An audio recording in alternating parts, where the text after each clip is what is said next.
Namaskar. Today we will study drugstore management. A drugstore is a store that not only stores but sells the medicines and other healthcare products. The site where it should be located depends on number of factors. It should be well connected. It should be thickly populated. Doctors should be available. Hospitals, clinics, nursing homes should be nearby. It should be located in a well-developed area. There should not be more drugstores to compete with it. Specific laws imposed to run a drugstore is mainly your Drug and Cosmetics Act. In addition to that, Poison Act, Narcotic Drugs and Psychotropic Substances Act, Pharmacy Act are there. The Shop and Establishment Act, Goods and Services Tax Act, GST Act also have a role. Whether it is retail store or wholesale store, the registered pharmacist can run a drugstore. If the owner is not a registered pharmacist, he can employ a registered pharmacist. But for wholesale store, matriculate with 4 years experience in handling drugs can open. A graduate in science with 10 years of medical representative experience can also open. Minimum space required is 150 square feet to run a retail drugstore and 200 square feet to run a wholesale drugstore. The drugs can be stored in racks, and within the racks there can be shelves, or there can be bins in which the drugs can be stored.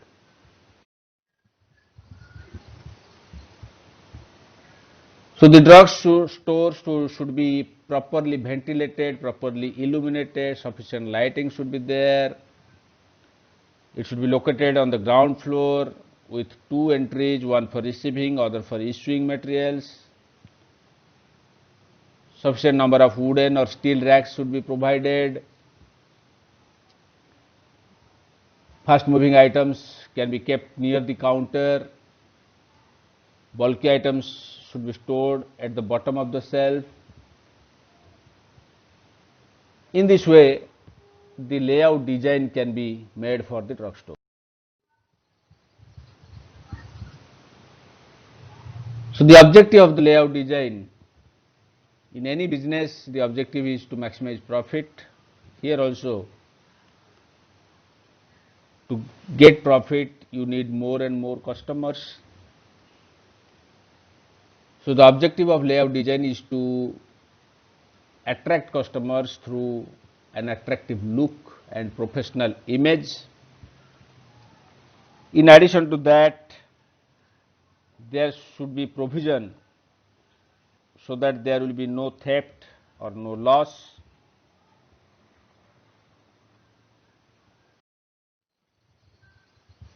One needs a license to run a drugstore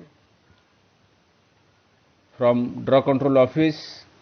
One needs to apply through form number 19, whether it is retail or wholesale drugstore.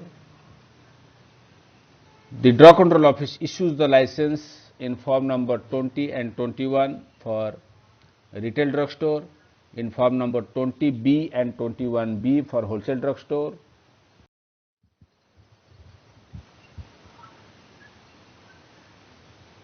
The owner himself is registered pharmacist in most of the time, and if he is not registered pharmacist, he can employ one registered pharmacist.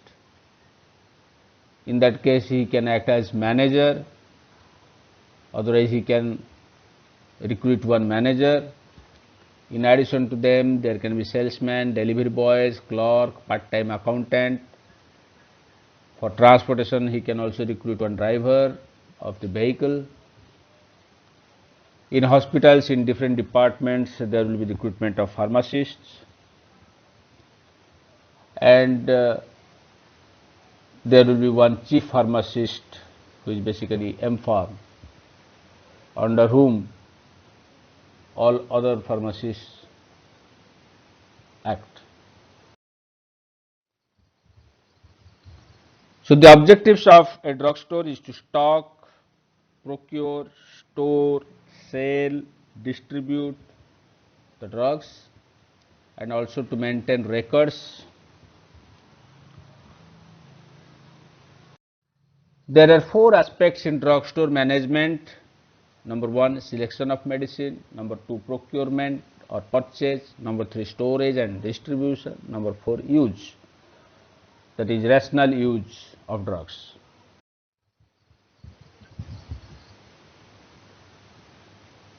In public sector, the selection of medicines starts with knowing the list of common health problems, reviewing the standard treatment options, and then developing the essential list of medicines and standard treatment guidelines. The essential medicine list helps in procurement, storage and distribution of drugs, whereas standard treatment guidelines help in rational use of drugs.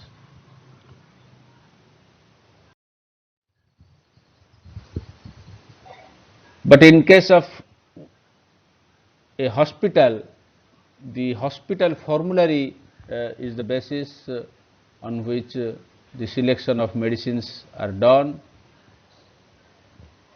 The Drug and Therapeutics Committee prepares this hospital formulary. So once the drug is manufactured, it comes to the central warehouse of the state, or if it is central government also, it can have the central warehouse where they will be kept. Then it will be distributed to regional warehouse. Then from regional warehouse to different levels of hospitals like primary hospitals, secondary level and tertiary level. To all those hospitals, the drugs will be distributed so that the patient can be dispensed as per the prescription. So this is all about distribution of drugs in public health system. In one hospital, the drugs are first stored in the warehouse, and from the warehouse it goes to the bulk store or main store. From the main store it can be distributed to the outpatient pharmacy or inpatient pharmacy. Then from inpatient pharmacy it will be distributed to different wards, operation theatres, intensive care units. So the drug distribution cycle starts with the consumption reporting, based on which there will be preparation of a list and procurement will be done. Once those drugs are received, they are checked for their quality and quantity, then they are stored and distributed or delivered to different departments to dispense them to the patients. Then again, as per the consumption of drugs by the patients, the next cycle of distribution again starts.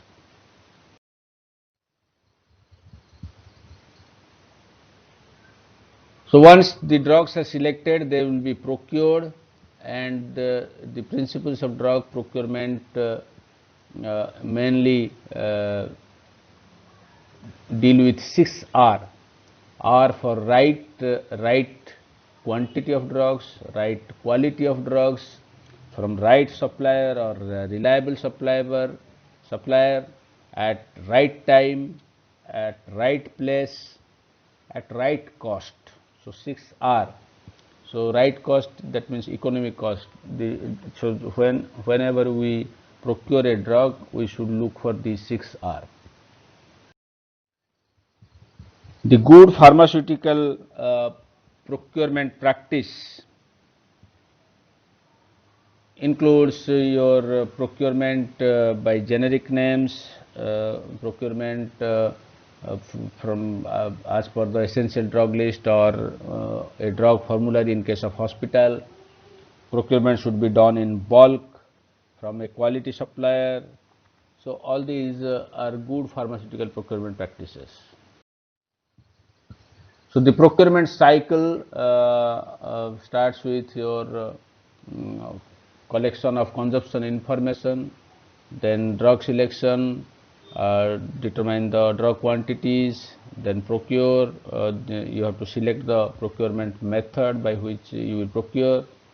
Then they will be procured.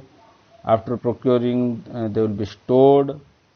Uh, After verification, they will be stored, then distributed to different departments so that they can be dispensed to the patients. And as per the consumption report, again a fresh cycle of procurement will be started. So once the drugs are procured, they are stored in the warehouse. So the important activity of warehouse includes your receiving the new drugs, then barcoding, then putting them at designated location with proper storage so that the quality will be maintained, the potency will be maintained, and then the stock levels should not be either overstock or understock, so that the business will run. So the inventory level or stock level should be maintained. So once the drugs are received, we must ensure there is sufficient storage space. We must inspect the packages and labels to check any damage or any expiry. Then we can look for poor quality in the products. If they are capsules, we can look for discoloration, stickiness, crossed capsules. If they are tablets, we can again look for discoloration, missing pills, broken tablets, any unusual smell. In case of liquids, again we can look for sedimentation, cloudiness, discoloration, broken seal. In case of tubes, we can look for stickiness, leakage. Then if there is no damage or no expiry, then we can keep them. After verifying the purchase order, it should comply the purchase order. So how to organize the drug supplies, how to store, some storage guidelines are there. They should be stored in original containers. Similar drugs can be kept at one place. They can be arranged in alphabetical order. Items with short half-life can be kept in front, and with long half-life can be put in the back side. The expiry date should be visible so that fast expiry, fast out can be done. If they will be kept in front with short half-life, then they can be sold first. The dry medicines can be kept on the top shelves. The liquids, injectables, ointments can be kept in middle shelves, and the surgical items, laboratory supplies can be kept in bottom shelves. So these are some of the guidelines. Again, one should look for prevention from insect or rodents or even water penetration, so that the drugs will not be damaged. They should be kept at certain height from the floor and away from the wall, so that there will be no chance of damage. The temperature should be maintained. If cold chain is required, that should be maintained. And the drugs should be separated from other non-drug items. And if they are narcotics and psychotropic substances, they should be kept in lock and key system. And poison should be segregated and kept at a different place.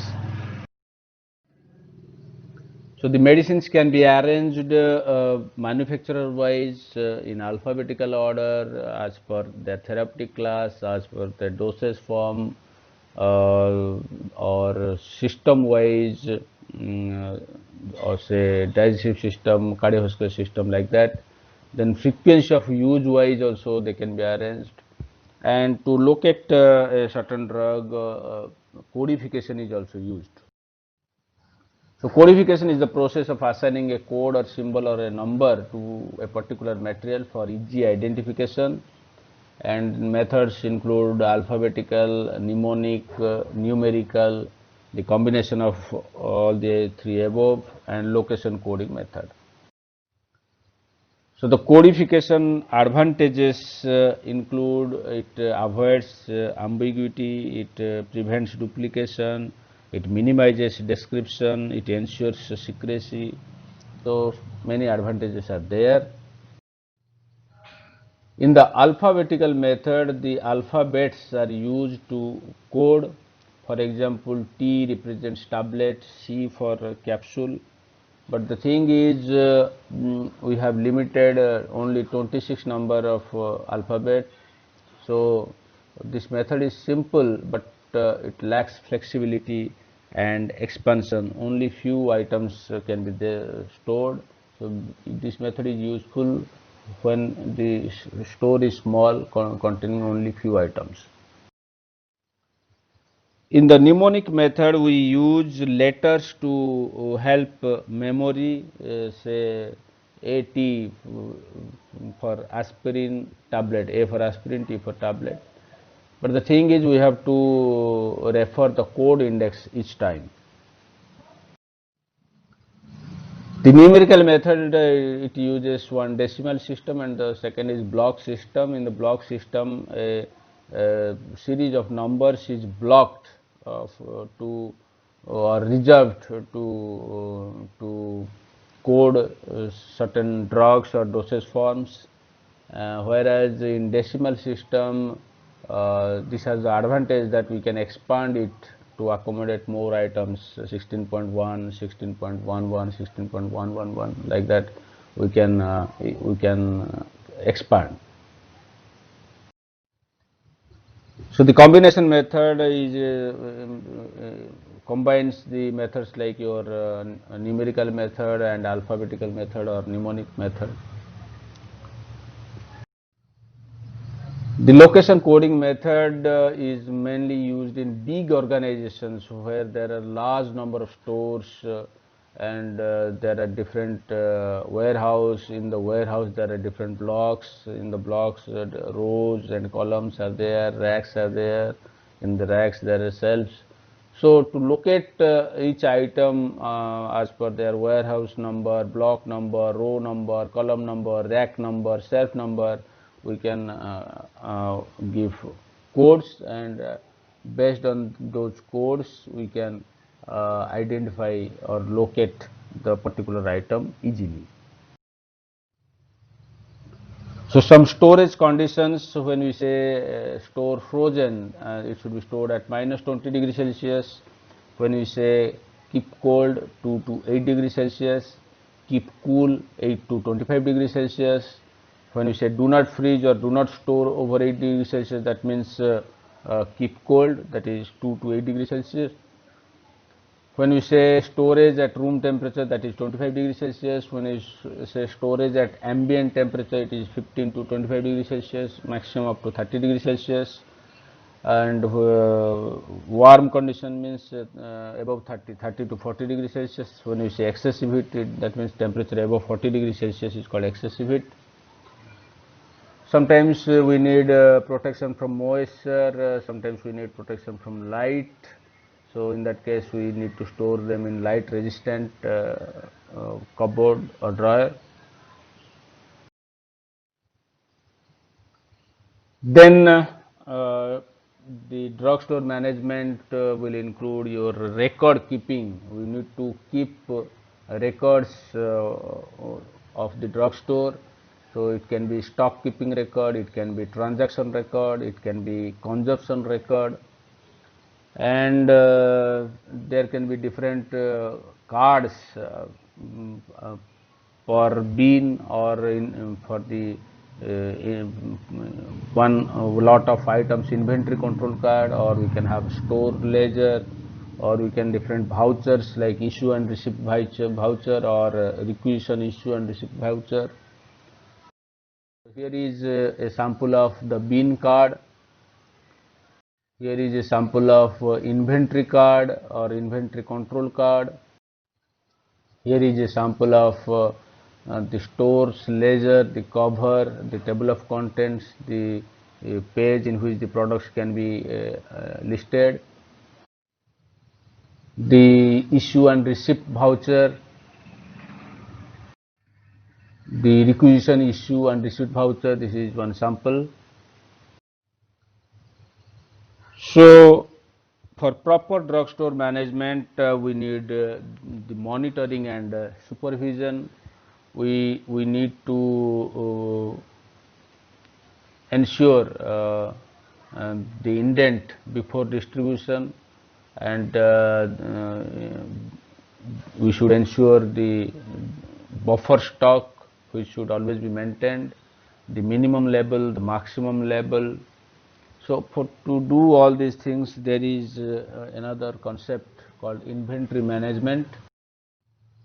So inventory management will include your inventory control, inventory valuation, and we can do the analysis, inventory control analysis, to determine when to order products, how much to order, how to maintain an appropriate stock level. So if we do proper inventory management, we can reduce cost, improve service delivery, increase return on investment, improve service conditions, increase efficiency of man and machine, and hence improve patient satisfaction. So the record also we can keep through computer software called management information system.